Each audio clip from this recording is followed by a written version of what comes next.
तो खिसिया जात रही हूँ। और मूर्तिजन बहना है कहाँ पद्मश्री लगाए जात की ओकर बाद में पद्म भूषण मिली, अभी दिव्य भूषण मिले हैं। पर आप मन के दिल में जो होते उमंग आनंद है तब का मला तो मोर खुशी ला मैं व्यक्त नहीं कर सकूँ मलकत का खुशी हुई तिला। जब आपको पता चला कि आपको ये सर्वोच्च सम्मान मिल रहा है, जी उस समय आप कहाँ पर थे? घर में सोई थी। घर में सोए थे? और घर में सोई थी जब फोन आया तो बच्चे लोग उठाने लगे कि जी। उठी दादी क्या सम्मान मिला है बोल के। तो वो बोला कहाँ सम्मान, रात को परेशानी कर थोड़े। तो बोलते नहीं सम्मान मिले तबे सारवा बुला बोला थे कि तो वो बताई से मला ऐसे ऐसे सम्मान मिल गए तो ला ऐसे गए। तो मैं कहता हूँ ठीक है सुतन देते बड़े फजर बताते तो कागो जाती से ऐसे बोला चिल्लात रहे मैं। तो वो कहते मोला रहे नहीं गई तो काला मैं रुकते हूँ बताना जरूरी समझे बच्चे। मैं कहते ठीक है। उस समय घर वालों के मन में कैसी खुशी थी जब उनको पता चला कि ये सम्मान नहीं आपको बहुत मिला? बच्चे तो सो गए थे हमारे घर में, दो चार बच्चे मतलब हमारे घर में तीन चार जने, अभी छोटो से आया था वो जग जग रहा था और मेरे दो जने पोता जग रहे थे। गांव से भी कुछ लोग और भिलाई दुर्ग से, रायपुर जैसे से भी लोग गुरुजी आए? उरुजी मन आके बधाई बधाई दिए हमको। जो सम्मान को जानते हैं और समझते हैं वो लोग तो बधाई देंगे देंगे। आपने अपने जीवन की शुरुआत पंडवानी से की, कैसे आपको प्रेरणा मिली, कैसे आपने शुरुआत अब की? देखिए जिस घर में आप मेरे साथ वार्तालाप कर रहे हो यही मेरे गुरुजी के घर था, जी। झोपड़ा था। और मेरे गुरु से मैंने शिक्षा प्राप्त की तो मुझे बहुत तंग तो किए, पर मैं किसी बात के परवाह न करते हुए मैं आगे बढ़ती गई। गाली खाई, मार खाई, जो भी हुआ कठिनाई विपत्ति मुझे उठाना पड़ा, खाने के लिए, पीने के लिए, कपड़ा के लिए, सब चीज़ के लिए। पर भी मैंने हिम्मत नहीं हारी इसको आगे लाने के लिए, धीरे धीरे आगे बढ़ाती यहाँ तक पहुँची हूँ। एक लड़की होकर पंडवानी, क्योंकि ये जो पंडवानी शैली है इसके बारे में कहा जाता है कि ये केवल मतलब लड़के नहीं गाते हैं, मर्द ही अब गाते हैं, कि हमारे आप। समय में क्या था कि लड़की लोग को गाना गुनगुनाना ये तो बिल्कुल वंचित था, पुरुष वर्ग गाते थे। नाचा भी होता था तो लड़का लड़की बन के नाचते थे, पर लड़की को न नचवाते थे। अब के ज़माना तो थोड़ा लहुट गए, लड़की भी डांस कर रही है, लड़के लोग भी डांस कर रहे हैं।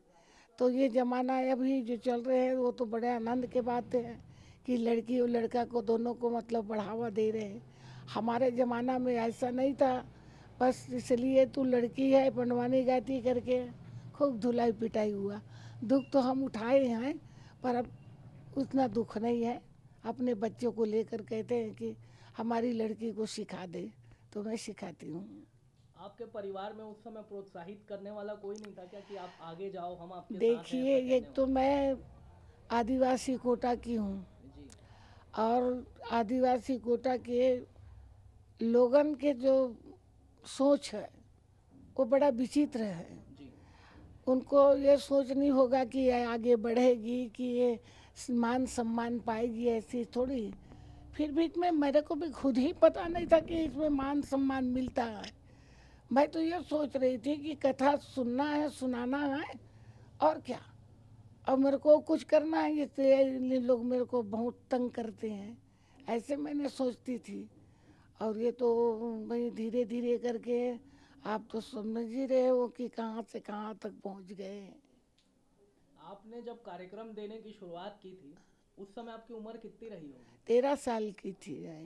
कहाँ कहाँ आज तक आपने देश और सबसे विदेशों में पहली कहाँ कहाँ कार्यक्रम दिए? कार्यक्रम में चंदखुरी में हुआ, उसके गुरुजी के यहाँ तो परीक्षा हुई।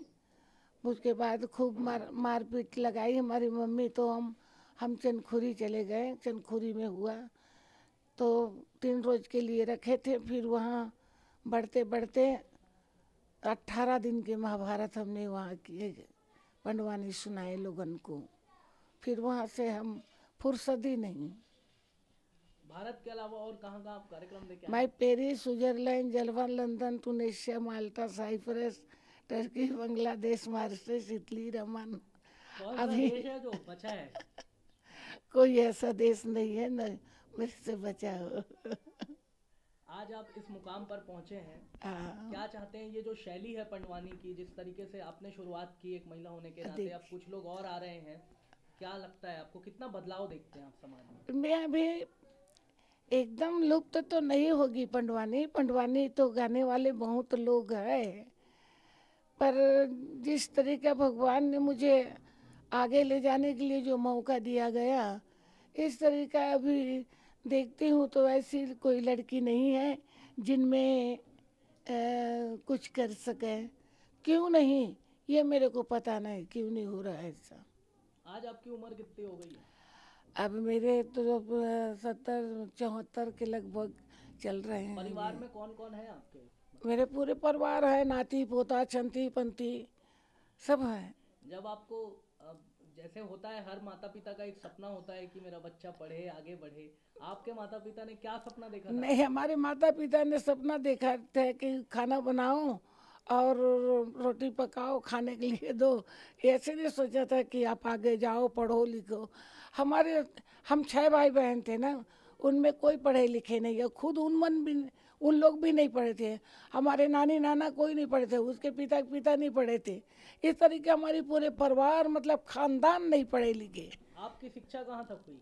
कुछ नहीं है, अंगूठा छाप हूँ। तो आप कैसे पढ़ के सीखे या फिर सुन देखिए, के मैं सीखे? कहानी सुन के सीखी हूँ, कहानी। ये बताइए, गनियारी से निकलकर लंदन और फिर पेरिस और जापान, जहाँ भी जिस देश में भी आपने अपनी जी कला जी बिखेरी है, जी छटा बिखेरी है, लोग आज आपको जानते हैं, सर्वोच्च सम्मान आपको मिल रहा है। जी हाँ। एक महिला होने के नाते, आपने जब शुरुआत की तब आप एक लड़की थे, आज एक महिला हो, अच्छा, तब भी आप इस कला को आगे लेकर के जी गए। जी जी।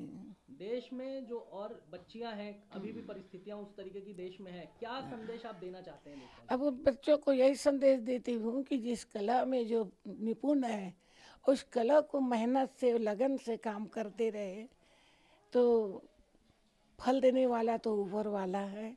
छोड़े ना, आगे बढ़ाने का प्रयास करें। क्या कहीं आवेदन दिया आपने आज तक सम्मान के लिए? किसी को कुछ कहा? मैं कोई कुछ भी सिफारिश? नहीं दूँ भाई।